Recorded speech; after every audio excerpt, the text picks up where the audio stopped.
Breaking news Chittoor జిల్లా మంగళంపేట సమీపంలోని అడవుల్లో మాజీ మంత్రి పెద్దిరెడ్డి రామచంద్రారెడ్డి ఆయన కుటుంబం అటవీ భూములు ఆక్రమించారని వెలువడిన సమాచారంపై సమగ్రంగా విచారణ చేసి నివేదిక ఇవ్వాలని అటవీ శాఖ ఉన్నతాధికారులను ఉప ముఖ్యమంత్రి పవన్ కళ్యాణ్ ఆదేశించారు.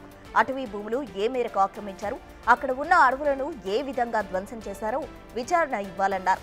పొంగునూరు నియోజకవర్గ పరిధిలో ఉన్న అటవీ భూముల వివరాలు, వాటి రికార్డులు పరిశీలించాలని, ఏ మేరకు ఆక్రమణలకు గురయ్యాయో నిగ్గు తేల్చాలని ఆదేశాలిచ్చారు.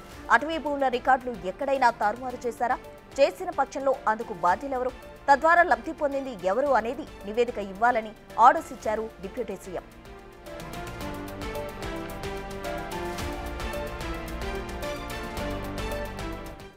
మాజీ మంత్రి పెద్దిరెడ్డి రామచంద్రారెడ్డి చిత్తూరు జిల్లా మంగళంపేటలో చేసిన ఆక్రమణలకు సంబంధించి డిప్యూటీ సీఎం పవన్ కళ్యాణ్ అయితే సీరియస్ అయిన పరిస్థితి. దీనికి సంబంధించి సమగ్ర విచారణ జరిపి నివేదిక ఇవ్వాలంటూ కూడా ఆర్డర్స్ పాస్ చేశారు. పూర్తి వివరాలు మా ప్రతినిధి సాయి శంకర్ అందిస్తారు. సాయి శంకర్, చిత్తూరు జిల్లా మంగళంపేట సమీపంలో అడవుల్లో పెద్దిరెడ్డి ఆయన కుటుంబ సభ్యులు చేపట్టినటువంటి అక్రమాలకు సంబంధించినటువంటి అంశానికి సంబంధించిన దానిపైన ప్రస్తుతం డిప్యూటీ సీఎం పవన్ కళ్యాణ్ అధికారులను విచారణకు ఆదేశించినటువంటి పరిస్థితి ఉంది. ప్రధానంగా అడవులకు సంబంధించినటువంటి అంశంలో పూర్తి స్థాయి నివేదిక ఇవ్వాలంటూ కూడా అటవీ శాఖ అధికారులకు అయితే ఆయన ఆదేశాలు జారీ చేయడం జరిగింది.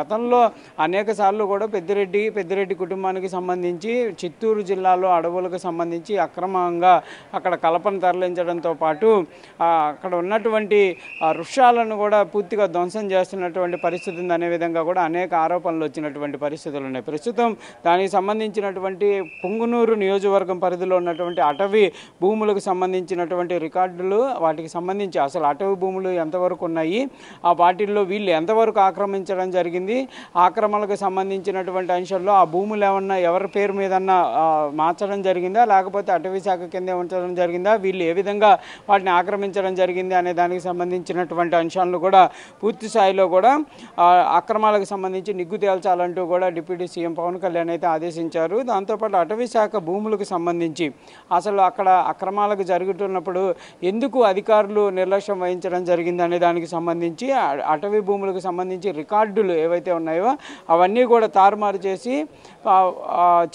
చేసినటువంటి పరిస్థితి ఉంది. కాబట్టి వాటిపైన పూర్తిగా నివేదిక ఇవ్వాలంటూ కూడా కోరినటువంటి పరిస్థితి ఉంది. ఈ ఏదైతే అటవీ భూములకు సంబంధించి ఆక్రమించినటువంటి వారిపైన చట్టపరమైనటువంటి చర్యలు కూడా తీసుకోవాలంటూ కూడా సత్వరమే ప్రాథమిక నివేదిక అనేది ఇవ్వాలంటూ కూడా కోరినటువంటి పరిస్థితి. ఏదైనప్పటికీ కూడా పొంగునూరు నియోజకవర్గానికి సంబంధించినటువంటి నియోజకవర్గంలో ఉన్నటువంటి అటవీ భూములకు సంబంధించి పెద్ద ఎత్తున కూడా ఆక్రమణ జరిగింది అనే విధంగా కూడా వస్తున్నటువంటి నేపథ్యంలో ప్రస్తుతం ఈ ఆదేశాలు అనేవి కీలకంగా మారుతున్నాయనే విధంగా చెప్పచ్చు. ఇప్పటికే అనేక ప్రాంతాల్లో అటవీ భూములకు సంబంధించినటువంటి పరిరక్షణ పైన డిప్యూటీ సీఎం పవన్ కళ్యాణ్ అది దృష్టి పెడుతున్నటువంటి పరిస్థితి ఉంది. ఈ మధ్య కాలంలోనే సరస్వతి భూములకు సంబంధించినటువంటి అటవీ భూములకు సంబంధించినటువంటి వాటిపైన కూడా ఆయన కీలకమైనటువంటి ఆదేశాలు ఇవ్వటం, వాటిపైన విచారణ జరగడం కూడా మనం చూసాము. అదేవిధంగా అటవీకి సంబంధించినటువంటి భూముల ఆక్రమణలు అంటే ఆక్యుపైడ్ చేసినటువంటి వ్యక్తులకు సంబంధించినటువంటి దానిపైన పెద్ద ఎత్తున కూడా ఈ మధ్య కాలంలో వినపడుతున్న నేపథ్యంలో ప్రస్తుతం మరి పెద్దిరెడ్డికి సంబంధించినటువంటి అంశంలో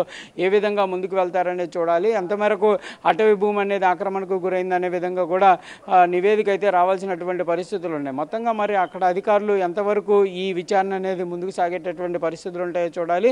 కీలకమైనటువంటి ఆదేశాలు అనే విధంగానే మనం చెప్పుకోవచ్చు. ఎందుకంటే వైఎస్ఆర్సీపీ ప్రభుత్వంలో పెద్దిరెడ్డి ఒక కీలకమైనటువంటి మంత్రిగా ఉన్నటువంటి పరిస్థితులు ఉన్నాయి. ఆ సమయంలో జరిగినటువంటి అక్రమాలకు సంబంధించినటువంటి దానిపైన అనేక సార్లు కూడా ఫిర్యాదులు వచ్చినా గతంలో అధికారులు ఎవరు కూడా ముందుకెళ్ళినటువంటి పరిస్థితి లేదు. మరి ఇప్పుడు ప్రస్తుతం అటవీ శాఖ భూములకు అంటే అటవీ శాఖకు సంబంధించి ప్రతిదీ కూడా చట్టపరంగా కఠినమైనటువంటి చర్యలు ఉంటాయి.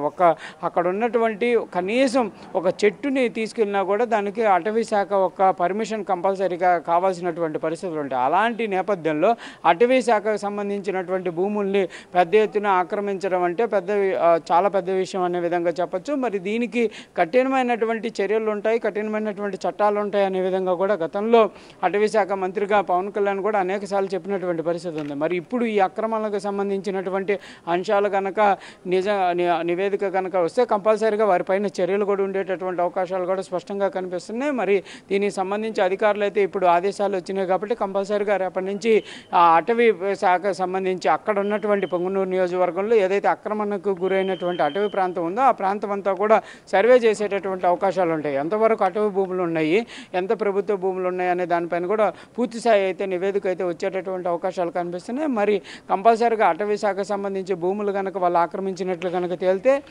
చట్టపరంగా కఠినమైనటువంటి చర్యలు ఉంటాయనే విధంగా కూడా ప్రస్తుతం అధికారులు అయితే చెప్తున్నటువంటి పరిస్థితి ఉంది. Prasanna. Right Sai Shankar, thank you.